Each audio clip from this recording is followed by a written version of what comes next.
میں نے آپ کو میں بتاتا ہوں اپنے ناظرین کو کہ 1993 میں کافی عرصہ ہو گیا میں نے ایک اشرا پورا یعنی کہ 10 تقریریں ظہور امام مہدی پر کی تھیں 93 میں امام مر گئے رضویہ سوسائٹی میں. تو اب ظاہر ہے کہ یہ کتاب تمام تقریریں ہماری چھپیں اور یہ ظہور مہدی کتاب آپ دیکھ سکتے ہیں.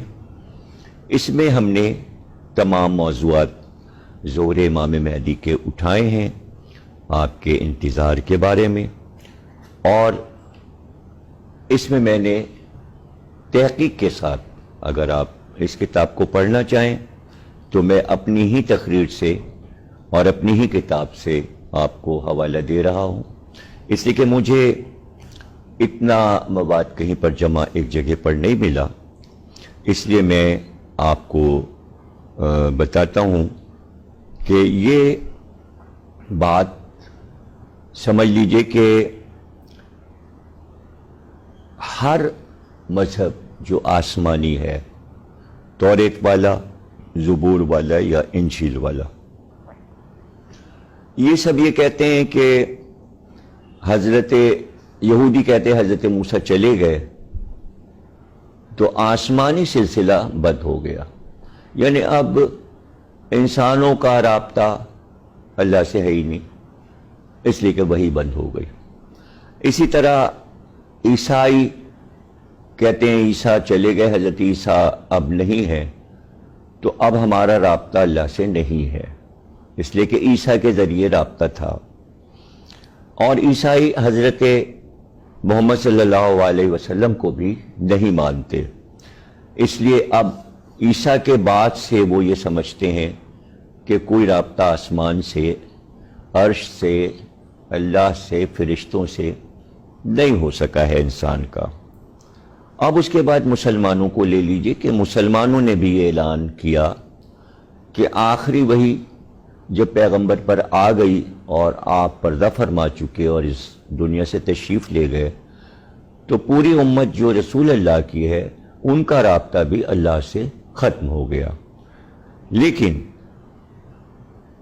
رسول اللہ نے حضرت علی کو اپنا نائب بنا کر اور یہ اعلان کر دیا تھا کہ میرے بعد 12 میرے جانشین آئیں گے جن کا آخری مہدی ہوگا، اور وہ اس وقت تک موجود رہے گا جب تک کہ قیامت قریب نہ آ جائے، تو وہ ظہور کرے گا. اس کا رابطہ فرشتوں سے بھی ہے اور اللہ سے بھی ہے. اور اگر کوئی جاننا چاہتا ہے کہ امام مہدی کا رابطہ اللہ سے ہے تو وہ سورہ قدر قرآن میں پڑھے. میں اس پر بھی کسی دن پوری تقریر کروں گا کہ تنزل الملائکۃ والروح فیہا بإذن ربہم من کل امر سلام ہی حتی مطلع الفجر، یعنی ایک رات ایسی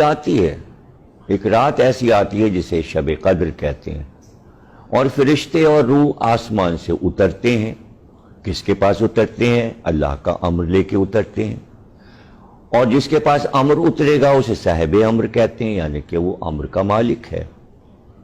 تو یہ سورہ امام زمانہ کے لیے آج بھی قرآن میں موجود ہے کہ شب قدر میں اللہ اپنے فرشتوں کو بھیجتا ہے اور روح کو بھی بھیجتا ہے اور اپنے امر کو بھیجتا ہے اور امر اس پہ اترتا ہے.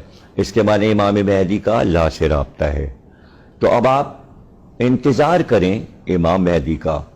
یہ عقیدہ آپ کو وہاں لے جائے گا کہ جہاں آپ اللہ سے رابطہ کر سکتے ہیں.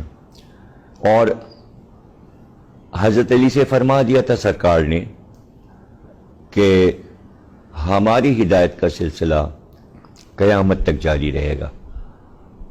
اور قرآن نے یعنی سورہ بنی اسرائیل آیت 71 میں یہ اللہ نے اعلان کیا یوم ندعو کل اناس بامامہم، اور بھئی ہم محشر میں تمام لوگوں کو، تمام انسانوں کو ان کے امام کے ساتھ بلائیں گے. یہ بات بتا رہی ہے کہ ہر ایک کو اپنے امام کے ساتھ آنا ہے۔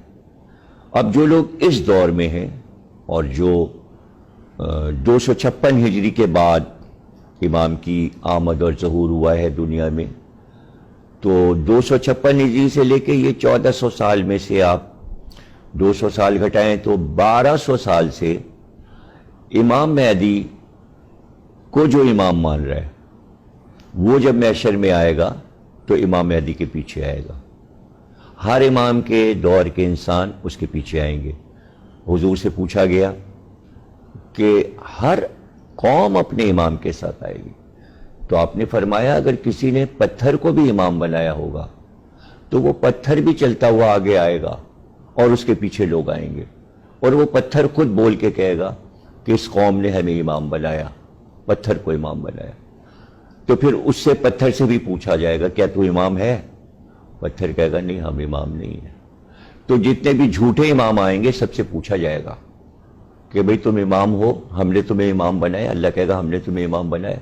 سب کہیں گے نہیں پروردگار، ہم جھوٹے امام ہیں، تو نے ہم کو نہیں بنایا۔ پھر سچے امام بولیں گے، اور سورہ اعراف میں 7واں سورہ قرآن کا ہے جس میں اللہ نے کہا کہ وہ بلندیوں پر ہوں گے۔ اعراف کے معنی بلندیاں، اسی لیے سورہ کا نام ہے، اور ان کا نور پورے محشر کے میدان پہ چھایا ہوا ہوگا، اور وہ چہرے اتنے نورانی ہوں گے کہ لوگ چہرے سے پہچان لیں گے کہ یہ اللہ کے بنائے سچے امام ہے۔ تو ہم کو یہ عقیدہ رکھنا چاہیے اور امام کا انتظار کرنا چاہیے، ان کے بارے میں ہمیں بہت کچھ جاننا چاہیے۔ اسی لیے میں سمجھتا ہوں کہ المنتظر ٹی وی نے یہ پروگرام رکھا ہے کہ گھر گھر میں یہ پیغام پہنچے کہ ہمارے امام موجود ہیں، اور ان کے بارے میں ہم سوچیں اور ہم تیاری کریں کہ جب وہ آئیں گے تو ہمیں کیسا ان کا ساتھی بننا ہے، کیسا صحابی بننا ہے، کیا ہمیں ان کے لشکر میں رہنا ہے یا ہمیں غیروں کے ساتھ رہنا ہے۔ تو یہ بات بھی ہم آپ کو بتائیں گے کہ امام مہدی کے مخالف کون سے لشکر ہوں گے جن سے امام مہدی جنگ کریں گے۔ وہ تفصیل بھی آپ جب سنیں گے تو آپ کو بہت خوشی ہوگی اور معلومات میں اضافہ ہوگا۔